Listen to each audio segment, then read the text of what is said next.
Hey y'all, come look at this. না না আমি বলছি আচ্ছা ঠিক আছে, আমি তোমার সঙ্গে একটা প্র্যাঙ্ক শুট করব।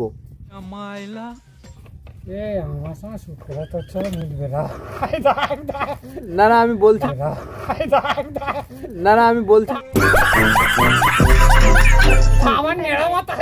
আচ্ছা ঠিক আছে, তোমার Hey y'all, come look at this. Prank shoot মানে বোঝো তো? প্র্যাঙ্ক শুটটা হ্যাঁ কি? শুট মানে ছেলেকে কি বলে আমি জানিনি বাবু, আচ্ছা তবে আমার সঙ্গে শুট করতে গেলে তাহলে আমাকে কায়দা করে দাঁড়াতে হবে। কায়দা করে দাঁড়াতে হবে তাই তো? হুম, মানে কায়দা করে দাঁড়াতে হবে বলতে প্র্যাঙ্ক শুট করো। প্র্যাঙ্ক মানে তুমি বুঝোনি, বুঝোনি তো? প্র্যাঙ্ক মানে তোমার মন খুশি হয়ে যাবে, তুমি হাসবে, মানে মজা করবে, মানে বিরাট ব্যাপার একটা। আচ্ছা আচ্ছা আচ্ছা আচ্ছা আচ্ছা। তাহলে একটা তোমার সাথে প্র্যাঙ্ক করি, হ্যাঁ করবো তো? ঠিক আছে। ছেলে কোথায়? তো যাই হোক, আমি বলছিলাম কি একটু ভিডিওটা পোস্ট করবা।